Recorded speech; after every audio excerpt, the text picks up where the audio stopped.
Bab 951.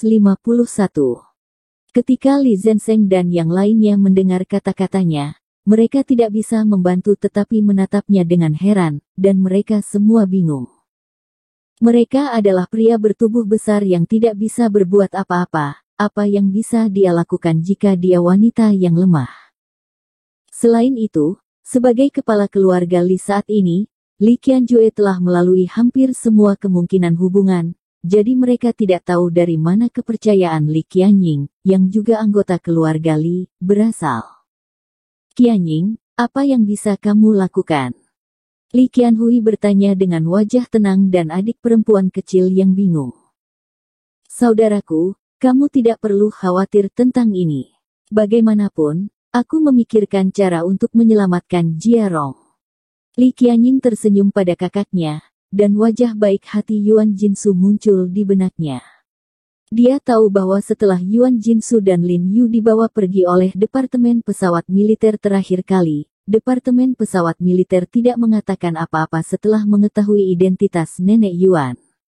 Jadi Lin Yu dibebaskan kembali, dan dia tidak bisa membantu tetapi meminta maaf kepada Lin Yu. Jadi dia berpikir bahwa selama nenek Yuan datang membantu kali ini, Lin Yu pasti akan diselamatkan. Memikirkan hal ini, dia tidak banyak bicara, berbalik dan melangkah keluar dengan sepatu hak tinggi. Li Qiansuo, Li Zhensheng dan yang lainnya saling memandang, tidak ada yang tahu kenapa. Setelah Li Qianying keluar, dia menelepon Yuan Jinsu dan mengetahui bahwa Yuan Jinsu ada di rumah. Jadi dia bergegas ke rumah Yuan Jinsu. Yuan Jinsu sedang menyulam di rumah sendirian. Setelah melihat Li Qianying, dia sangat gembira. Dia meraih tangan Li Qianying dan mengeluh bahwa Li Qianying sudah lama tidak datang menemuinya. Nenek Yuan, aku di sini untuk meminta bantuanmu kali ini. Jia Rong ada yang salah. Li Qianying tidak peduli tentang sopan santun dengan Yuan Jinsu. Jadi dia memohon dengan lugas, dan dia memberitahu Yuan Jinsu tentang apa yang terjadi. Setelah mengetahui bahwa Lin Yu telah ditangkap oleh pesawat militer lagi, raut wajah Yuan Jinsu tenggelam, kemudian segera memanggil pengemudi dan bergegas menuju pesawat militer bersama Li Qianying.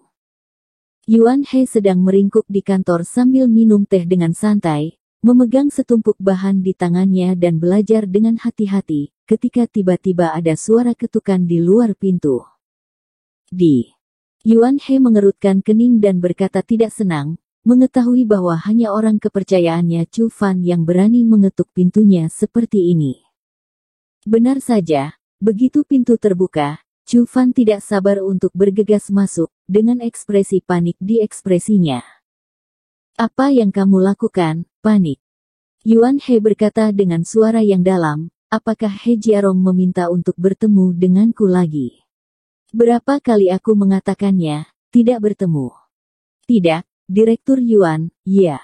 Nyonya Yuan ada di sini. Chu Fan berkata dengan cemas dengan wajah lilin. Nyonya Yuan. Yuan He mengerutkan kening, lalu wajahnya tenggelam, dan berkata dengan marah, persetan dengan ibumu, sudah berapa lama ibuku meninggal? Karena orang lain menyebutkan bahwa ibunya suka memanggil Lao Yuan, dia mengira bahwa Nyonya Yuan adalah ibunya. Bukan Nona Anda Yuan. Chu Fan berkata dengan tergesa-gesa, ya. Itu wanita tua Yuan yang kutangkap terakhir kali. Apa yang kamu bicarakan? Yuan He mengerutkan kening dan sedikit tidak yakin, tetapi setelah dia selesai berbicara, kulitnya berubah dalam sekejap, dia tampak bereaksi, berdiri dan berkata dengan cemas, itu adalah Yuan yang menangkap He Jiarong terakhir kali. Wanita tua. Ya, itu orang tuanya. Chu Fan mengangguk dengan cepat. Sial, kenapa dia datang? Yuan He langsung berubah pucat, dan berkata dengan panik, ini rusak, sebutan untuk bisnis He Jiarong, bagaimana ini bisa bagus?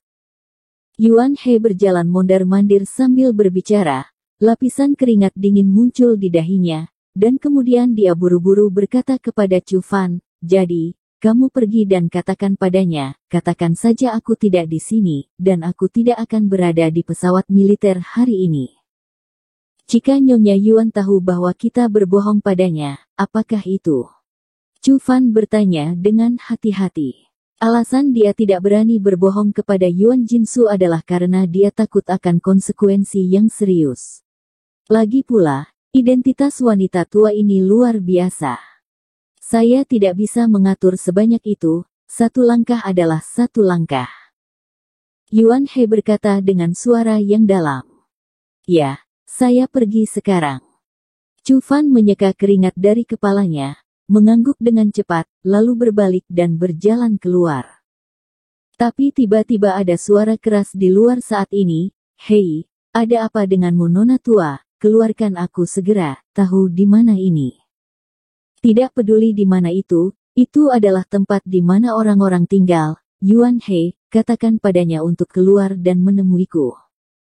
Yuan Jinsu berkata dengan suara yang dalam. Li Qianying tidak berbicara, berdiri di samping menopang lengan Yuan Jinsu. Sangat berani, kamu bisa memanggil nama Direktur Yuan juga.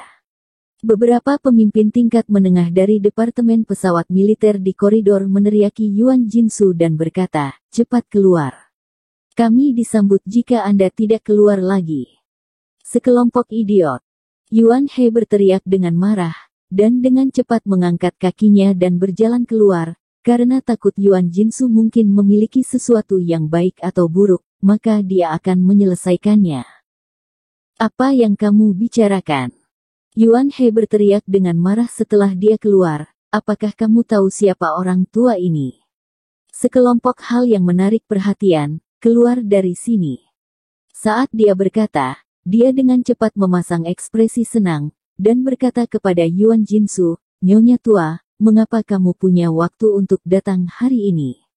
Ayo, tolong di dalam rumah. Xiao Yuan, kudengar kau menangkap Xiao He lagi.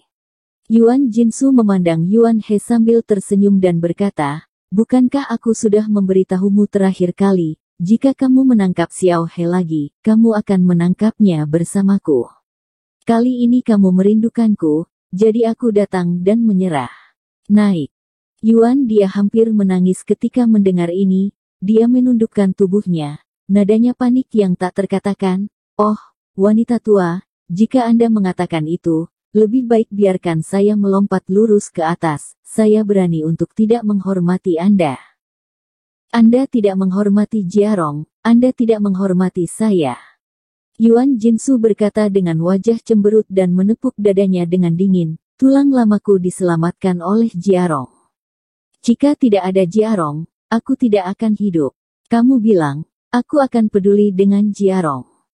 Dengan ekspresi pahit di wajahnya, Yuan He tidak tahu harus menjawab apa, jadi dia harus membiarkan Yuan Jinsu masuk ke rumah terlebih dahulu. Yuan Jinsu tidak sopan, berjalan langsung ke kantor Yuan He, dan duduk di kursi di belakang meja. Yuan He diam-diam mengirim pesan teks di ponselnya saat dia memasuki rumah, dan kemudian mengikuti ke dalam rumah, menyeduh secangkir teh yang enak untuk Yuan Jinsu, dan berkata dengan wajah sedih, Nyonya tua, bukannya aku tidak akan menjualmu dan kamu kali ini. Perkenanan pemimpin keluarga, hanya saja masalahnya sangat penting saat ini, dan tidak ada yang bisa saya lakukan. Apa masalahnya? Yuan Jinsu dengan dingin mendengus, dalam perjalanan ke sini, Qianying telah menjelaskan seluk-beluk masalah ini kepada saya dengan jelas. Saya tahu bahwa orang yang dibunuh Jiarong adalah iblis yang membunuh banyak nyawa. Orang seperti ini tidak boleh mati, yang harus mati. Jiarong membunuh iblis semacam ini. Dia seharusnya menjadi pahlawan besar bangsa. Sebaliknya, Anda menangkapnya. Bagaimana Anda membiarkan orang-orang di seluruh negeri melihat Anda? Wanita tua, Anda tidak tahu banyak tentang hal-hal di dalamnya. Yuan He menghela nafas tanpa daya. Yuan Jinsu menatap Yuan He dengan tatapan pucat, dan berkata dengan dingin, jangan gunakan bahasa Cina Mandarin ini untuk mengejekku. Sudah kubilang, jika kamu tidak membiarkan Jiarong pergi, aku akan berada di sini hari ini, tidak kemana-mana. Oke, aku akan tinggal bersamamu. Jika kamu bisa menyelamatkan He Jiarong, Aku secara pribadi akan mengirimmu dan He Jiarong keluar. Yuan He membungkukkan badannya dengan hormat. Wajah Yuan Jinsu menjadi pucat, dan dia tiba-tiba menjadi sedikit marah, dan berkata dengan dingin, apa maksudmu dengan ini? Kamu pikir aku membuatmu takut? Tidak, ini hanya aku. Aku juga ingin kamu menyelamatkan He Jiarong. Yuan Hekong Yuan Jinsu menyeringai, ekspresinya agak tidak berdaya. Yuan Jinsu sedikit terkejut ketika dia mendengar kata-kata itu, dan untuk beberapa saat dia sedikit tidak yakin. Pada saat ini, telepon Yuan Jinsu tiba-tiba berdering. Karena tasnya ada di tempat Li Qianying memimpin untuk mengeluarkan telepon dan melihat-lihat, lalu dengan bersemangat berkata, Nenek Yuan, ini telepon kakekmu. Setelah Li Qianying menyerahkan telepon kepada Yuan Jinsu, dia menatap Yuan He dengan bangga, bertanya-tanya apakah Anda tidak akan mendengarkan Nenek Yuan, dan apakah Anda akan mendengarkan kekasihnya. Yuan Jinsu juga mengira bahwa lelaki tuanya telah mengetahui tentang kunjungannya ke pesawat militer dan menelepon untuk menghidupi dirinya sendiri. Namun yang mengejutkan, setelah dia mengangkat telepon, lelaki tua di seberang tiba-tiba berkata dengan dingin, kamu di sini. Departemen pesawat militer, kan? Cepat kembali.